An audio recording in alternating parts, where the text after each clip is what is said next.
This video is dedicated to Antonio Rouse. Antonio, thank you.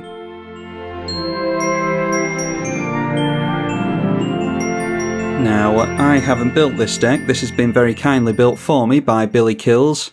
Has been for a long time now. I'm thinking that that's a decent hand. I mean, we've got fast mana. Zealous Conscript is one of the combo pieces that we want to gift to our opponents, so yeah, let's keep there. Nothing too much going on turn 1.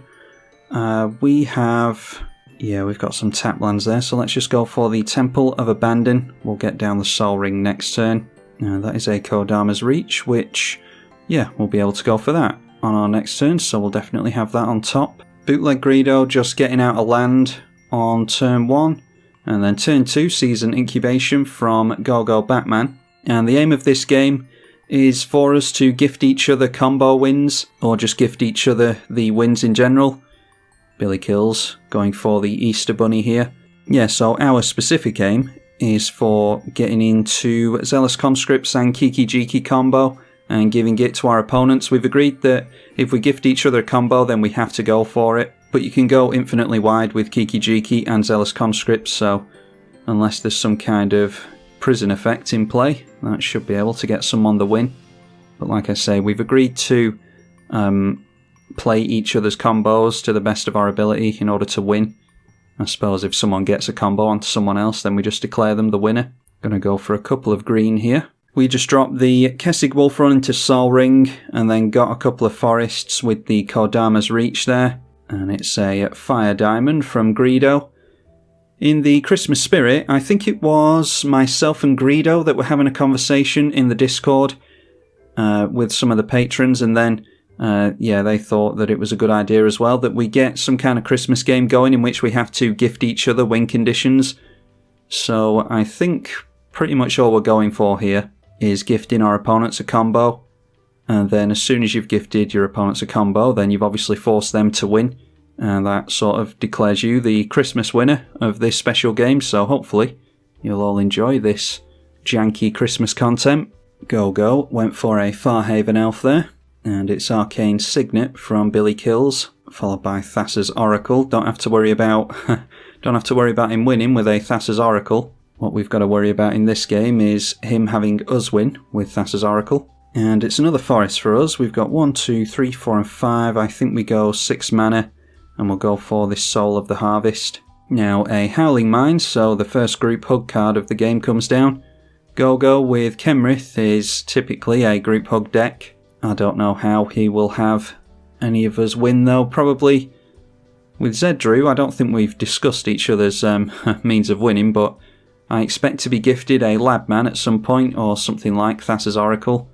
It'll be difficult to have someone win with Thassa's Oracle, I think, because you'll have to have it enter the field under their control, so yeah, I'll be intrigued to see if they can actually do anything with that Oracle at some point. Now it is Baby Jace from Go-Go, and plus into have us all draw a card, we get into Shared Summons. So we're going to be able to get into our combo, it's whether we can get into a means of actually gifting it to anyone or not. Now Quain being tapped, each player may draw a card, and each player who does gains a life, we will take him up on that offer. Get into a Dark Steel Plate from Billy Kills, and it is Talisman of Progress from Billy Kills, and then more group hug, Font of Mythos, and not attacking him because it's Christmas and you don't want to attack your friends on Christmas Day.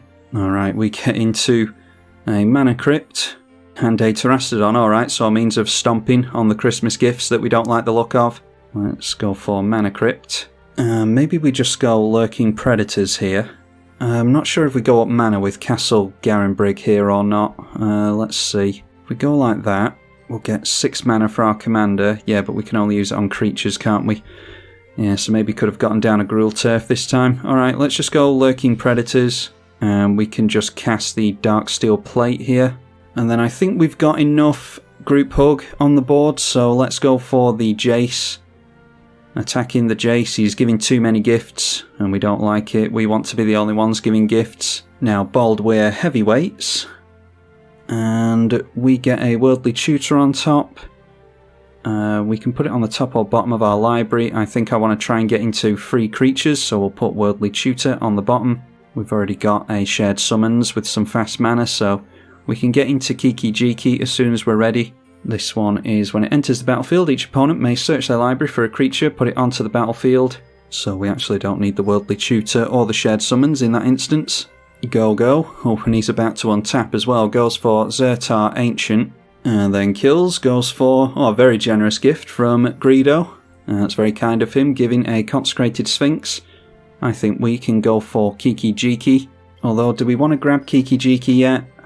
Can we make a copy of any creature? Yeah, it has to be a creature you control, so we can't go after the Consecrated Sphinx.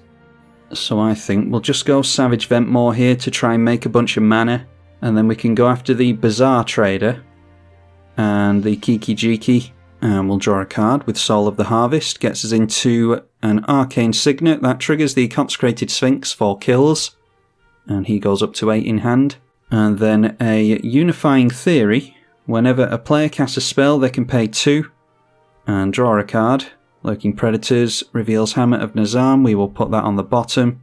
Fully expecting to miss combos in this deck, although Kills, who built the deck, like I said before, very kindly. Big thank you to him for that. Just said that it's more a Zealous Conscripts and Kiki-Jiki combo deck. I think there's different means of assembling that deck, but that's pretty much what it is. So now, with all the group hug stuff, Consecrated Sphinx is going to draw a bunch of cards for the Azorius player.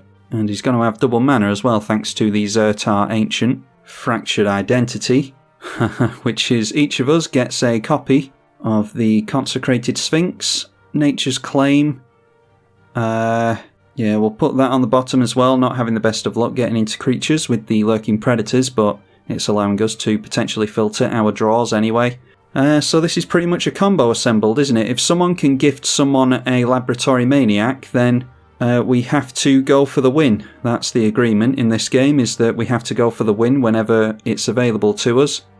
So do we want to... I mean, we're going to draw cards anyway, so it doesn't really make much difference when we do it. If we're tapped out, let's just say yes. Sphinx is about to break the game. The Lurking Predators triggered off of a Zendikar Resurgent, by the way. So we got Neith, and that triggered our Soul of the Harvest. So that's kicking off all of this Consecrated Sphinx madness. There we go, getting some red mana. Probably should have gotten that off of Kodama's Reach previously. I didn't realise it was so green heavy. But we get to make a red land next turn. Kiki-Jiki is 3 red mana, so we've got to be conscious of that. Alright, so we've got a combo in hand now.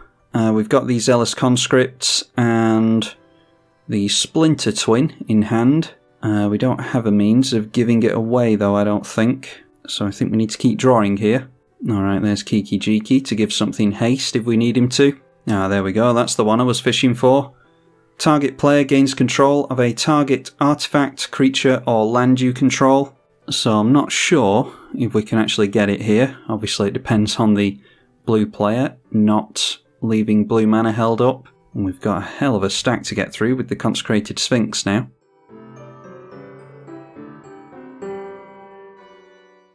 Now we've got, I started saying no to it, we've got 37 cards in hand, there's only 13 and 16 over here. Looks as though Go-Go is still going strong with all of his Christmas gifts. 65 in hand at the moment, only 19 left in the library, and still drawing. So there we are, eventually getting down to the bottom of the stack, 77 cards and only 7 cards left in his library, with a mana doubler in Zendikar Resurgent in play, so each land taps for 3 mana for Go-Go. And there's an Explore. Command Tower for us goes on the bottom. And now someone else has drawn somehow. Anyway, Consecrated Sphinx triggering again. Go-Go going down to 0 cards in the deck, so he takes his gift and decides to go home with a big pile of presents. And then triggering it again with Quain, the Easter Bunny. We'll say no to the ability. And we were actually going to make use of their double mana there, so it's a shame that that went down from Go-Go.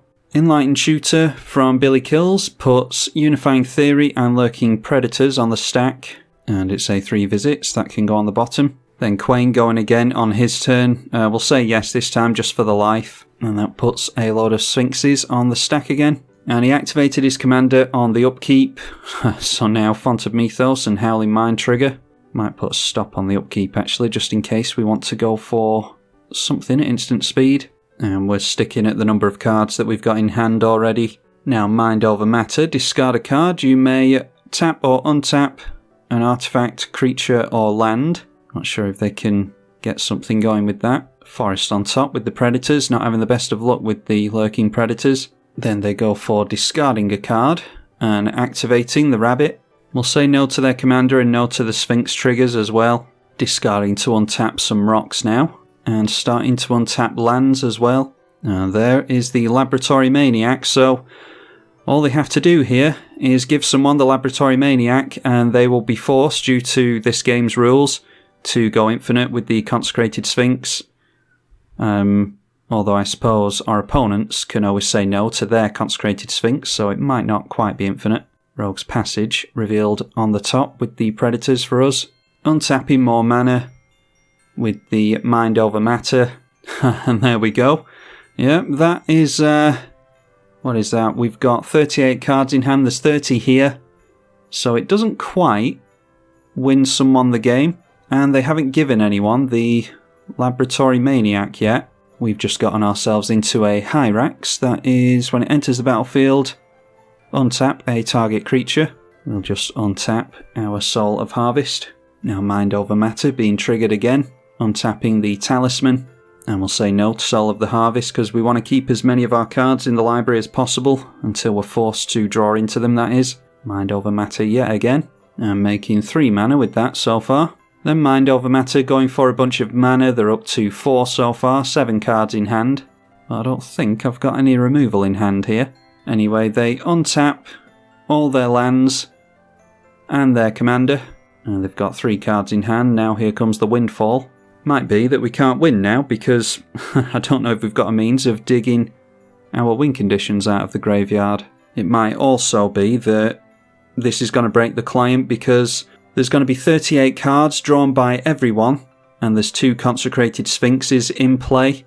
Yeah, so the client's already starting to struggle here. And it hasn't even put the triggers on the stack yet. Yeah, there we go. Broke the client, like I said. 3 people drawing 38 cards. What is that? 24, 369. That's 114, I think. 114 triggers. And then multiply that by 2 is 100 or 228 Consecrated Sphinx triggers. I think that's right. Anyway, it's a lot of Consecrated Sphinx triggers. And yeah, that's too many, so that breaks the client. No one was forced to win the game there, so... yeah, I think that was a bit of a bust. We'll have to try again. I assume that Billy Kills could have gotten into a combo here. I'm just looking over at the Discord. He says that he was going to give us a Felidar Sovereign. So he could have... Yeah, he can't force us to gain the life with his commander in this game type. But he can give us the Felidar Sovereign. We do have 40 life. Or I think we had 43, something like that, from gaining incremental bits of life here and there. And we win on our upkeep with that. So, yeah, that was as much of a mess as I thought it was going to be. I think I'll try and get another one. And maybe release another one later today, because that one was a bit of a mess, wasn't it? So, we'll see if we can play another one without breaking the client this time. A Merry Christmas to all of you. Hopefully you all enjoyed it. If you don't celebrate Christmas, then Happy Friday to you. I'm tribalkai on the EDH channel. Thank you for watching.